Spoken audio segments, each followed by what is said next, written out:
turn the microphone over to Miss Molotov, who teaches at Brill and at Cron, and she'll be talking to you about practicing. Good evening. I'm so glad to see all of you here tonight. And yes, I'm going to talk a little bit about practicing. And hopefully your students or your children are doing that every night. We tell the students to practice only on the days that they eat. So they should practice every day, unless they're sick, and then they usually don't eat.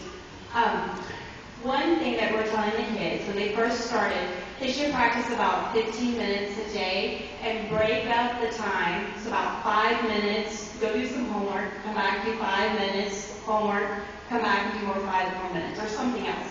Now we need to step it up to about 20, 25 minutes and be consistent by doing it every single day and breaking up the time.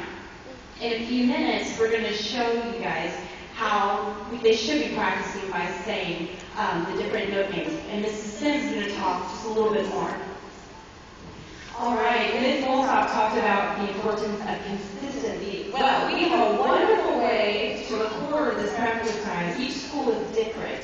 So some schools use practice calendars where parents initial each day as the students practice. Some schools use practice logs where they write down the time.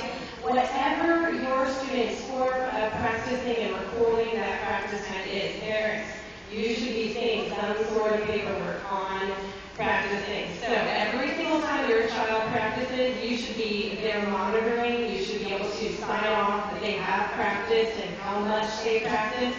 And remember, we always say quality is more important than quantity. And a couple things really quickly to remember. Always have your children practice in a quiet place, because even though we are adults, a lot of us forget how hard it is to multitask when you're a small child. So please encourage them to practice in a quiet place.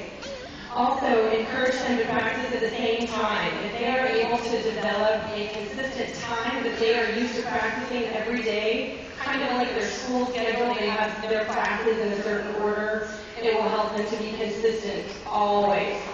Also, you might want to encourage them, if they're getting frustrated, sometimes they just need to move on and come back to a section or a piece that they're having trouble with. We always tell them,